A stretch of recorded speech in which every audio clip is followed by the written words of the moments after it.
The issue of race. Vice President Biden, you say that President Trump's response to the violence in Charlottesville 3 years ago, when he talked about very fine people on both sides, was what directly led you to launch this run for president. Oh, yeah, sure. President Trump, you have often said that you believe you have done more for Black Americans than any president, with the possible exception of Abraham Lincoln. My question for the two of you is, why should voters trust you rather than your opponent to deal with the race issues facing this country over the next 4 years? Vice President Biden, you go first. It's about equity and equality. It's about decency. It's about the Constitution. And we have never walked away from trying to require equity for everyone, equality for the whole of America. But we've never accomplished it. But we've never walked away from it like he has done. It is true. The reason I got in the race is when those people, close your eyes, remember what those people looked like coming out of the fields carrying torches, their veins bulging, just spewing anti-Semitic bile, and accompanied by the Ku Klux Klan. A young woman got killed. And they asked the president what he thought. He said there were very fine people on both sides. No president's ever said anything like that. It is who's now, sir. Second point I'd make to you is that when Floyd was killed, when Mr. Floyd was killed, there was a peaceful protest in front of the White House. What did he do? He came out of his bunker, had the military use tear gas on him so he could walk across to a church and hold up a Bible. And then what happened after that? The bishop of that very church said that it was a disgrace. The general who was with him said all he ever wants to do is divide people, not unite people at all. This is a president who has used everything as a dog whistle to try to generate racist hatred, racist division. This is a man who, in fact, you talk about helping African Americans. 1 in 1,000 African Americans has been killed because of the coronavirus. And if he doesn't do something quickly, by the end of the year, 1 in 500 will have been killed. 1 in 500 African Americans.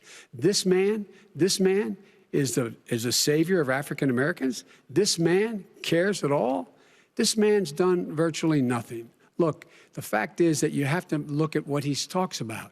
You have to look at what he did. And what he did has been disastrous for the African-American community.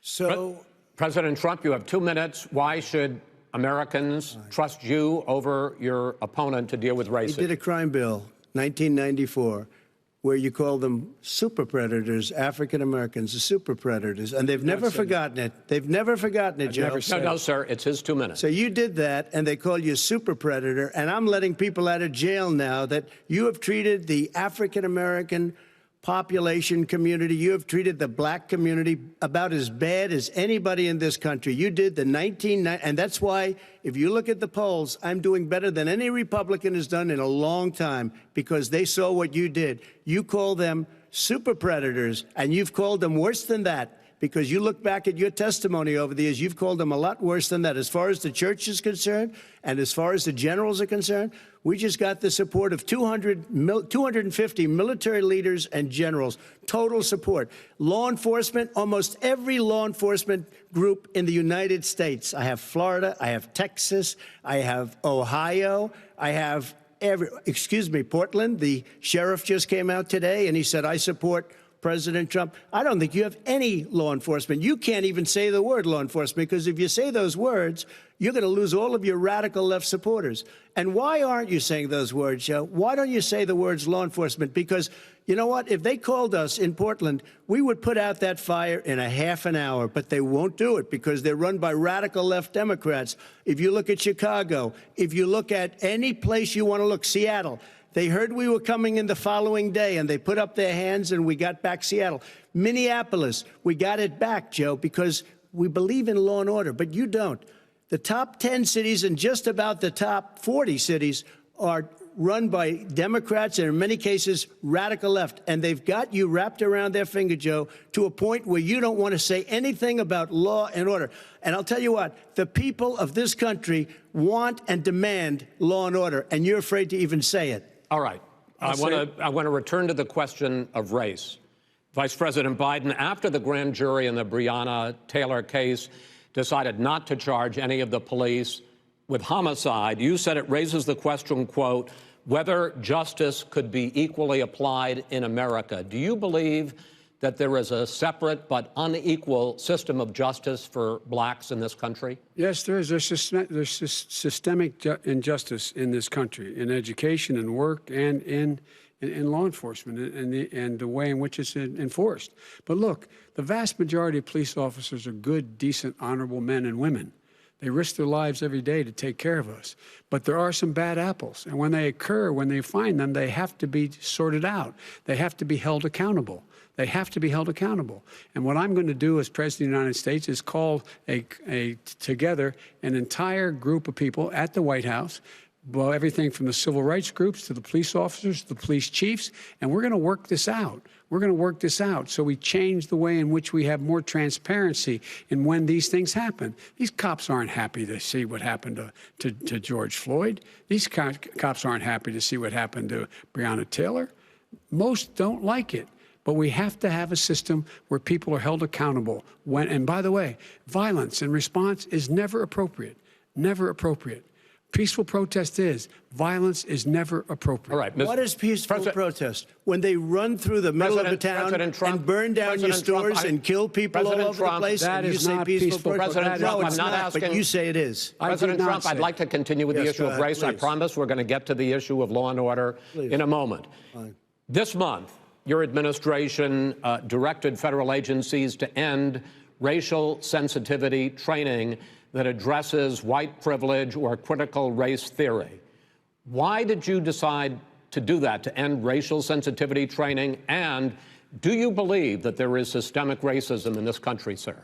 I ended it because it's racist. I ended it because a lot of people were complaining that they were asked to do things that were absolutely insane, that it was a radical revolution that was taking place in our military, in our schools, all over the place, and you know it, and so does everybody else. Radical, and he would know. What is radical totally about racial sensitivity training, sir? If you were a certain person, you had no status in life. It was sort of a reversal. And if you look at the people, we were paying people hundreds of thousands of dollars to teach very bad ideas and, frankly, very sick ideas. And really, they were teaching people to hate our country. And I'm not going to do that. I'm not going to allow that to happen. We have to go back to the core values of this country. They were teaching people that our country is a horrible place, it's a racist place, and they were teaching people to hate our country. And I'm not going to allow that to happen. Vice President Biden? Nobody's doing that. He's the racist. You just don't know. Here's the deal. I know a lot more about You this don't than he know. does. Let him finish. The fact is that there is racial insensitivity. People have to be made aware of what other people feel like, what insults them, what is demeaning to them. It's important to people know they don't want to. Many people don't want to hurt other people's feelings, but it makes a big difference. It makes a gigantic difference in the way a child is able to grow up and have a sense of self-esteem. It's a little bit like how this guy and his friends look down on so many people. They look down their nose on people like Irish Catholics like me and grew up in Scranton. They look down on people who don't have money. They look down on people who are of a different faith. They look down on people who are a different color. In fact, we're all Americans. The only way we're going to bring this country together is bring everybody together. There's nothing we cannot do if we do it together. We can take this on and we can defeat racism in America. President Trump, sir. During the Obama-Biden administration, there was tremendous division.